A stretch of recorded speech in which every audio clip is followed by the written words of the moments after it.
গিটসের এই কালাকাত mix try করে আজ আমি বাড়িতেই কালাকাত তৈরি করব আর আপনাদের সঙ্গে তার রিভিউটা অবশ্যই শেয়ার করব। আমি জানি না আপনারা কেউ ট্রাই করেছেন নাকি গিটসের এই কালাকাত বা গোলাপ জামুন বা রসমালাই অনেক রকম প্যাকেট হয়। তো আজকে আমি প্রথমে এই কালাকাতটা ট্রাই করে দেখি, যদি ভালো হয় একে একে আপনাদের সঙ্গে গোলাপ জামুন রসমালাই তার ভিডিওগুলো শেয়ার করব। তো প্যাকেটের গায়ে যা লেখা আছে, যেভাবে লেখা আছে তো সেভাবেই আমি করব। তো দেখো প্যাকেটের মধ্যে এরকম একটা প্যাকেট ছিল। তো চলো এবার স্টার্ট করি। তো প্রথমেই একটা খালি কড়াইয়ের মধ্যে এই পুরো প্যাকেটটা ঢেলে দিতে হবে, আর এর মধ্যে দিতে হবে 1 কাপ অ্যান্ড 1/4 কাপ মিল্ক। তো এখানে আমি 1 কাপ আর 1/4 কাপ নিয়েছি। এখন মিল্কটা অ্যাড করছি। দুধটা কিন্তু হালকা ঈষদুষ্ণ গরম নিতে হবে, তেমনটা লেখা ছিল বক্সে। এরপর এর মধ্যে অ্যাড করতে হবে 2 টেবিল স্পুন ঘি। তো আমি ঘিটাও দিয়ে দিলাম। এখন খুব ভালো করে মিক্স করে নিতে হবে। তো গ্যাসের ওপর চাপিয়ে দিয়ে খুব ভালো করে এখন আমি মিক্স করে নিচ্ছি, যাতে কোনো রকম দলা না থাকে। আর এইভাবেই কিন্তু অনবরত নাড়াচাড়া করে এটাকে রেডি করতে হবে যতক্ষণ না এই মিক্সচারটা কড়াই থেকে একদম ছেড়ে আসছে। আর খুব তাড়াতাড়ি কিন্তু তলা লেগে যায়, তার জন্য অনবরতই এইভাবে নাড়াচাড়া করে যেতে হবে, একটুও ছাড়লে চলবে না। একটু ছাড়লেই কিন্তু তলা ধরে যাচ্ছিল। এইদিকে একটা পাত্রে অল্প পরিমাণে ঘি খুব ভালো করে এভাবে পাত্রের গায়ে মাখিয়ে নিচ্ছি। এর মধ্যে আমি কালাকাতটাকে জমতে দেবো পরে।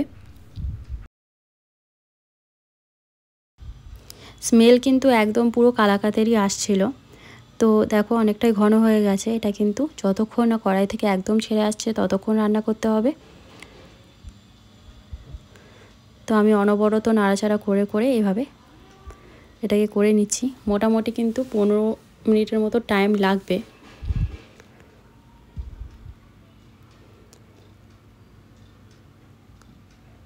তো দেখো দেখতেই পাচ্ছ এখন কিন্তু মিক্সচারটা কড়াই থেকে একদম ছেড়ে দিয়েছে, কড়াই একদম লেগে যাচ্ছে না, দেখতেই পাচ্ছ।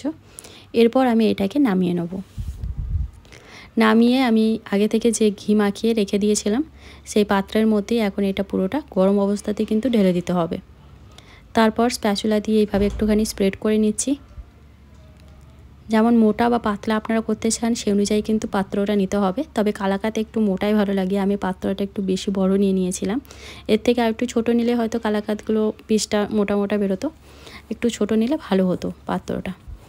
তো এর মধ্যে ঢেলে দিয়েছি, ভালো করে আমি স্প্রেড করে দিয়েছি। উপর থেকে আমি ছড়িয়ে দেবো কিছু ড্রাই ফ্রুটস। এর মধ্যে আছে পিস্তা আর আমন্ড, আমি কুচি কুচি করে কেটে নিয়েছিলাম, সেটা দিয়ে দিচ্ছি। এখন এটাকে ফ্রিজে রাখতে হবে 3-4 ঘন্টার জন্য, তাতে কিন্তু খুব ভালো করে কালাকাতটা সেট হয়ে যাবে। তো দেখো আমি 3 ঘন্টার মতো কিন্তু কালাকাতটা ফ্রিজে রেখে দিয়েছিলাম, এখন খুব ভালো করে সেট হয়ে গেছে। এরপর আমি পিস পিস করে কেটে নিচ্ছি। প্যাকেটের গায়ে লিখেছিল যে 12 পিস হবে, তবে এটা আমার অনেক পাতলা হয়ে গেছে, আর একটু মোটা হলে ভালো হতো। তো আপনারা আপনাদের পছন্দ মতো যেরকম সাইজ সেরকম কেটে নিতে পারেন। টেস্ট করে দেখলাম কালাকাতটা ভালো, যাদের খুব মিষ্টি পছন্দ তাদের এটা খুবই ভালো লাগবে। তো আপনারা এটা একবার ট্রাই করতে পারেন। ভিডিওটা ভালো লাগলে লাইক অ্যান্ড সাবস্ক্রাইব করে দেবেন। বাই।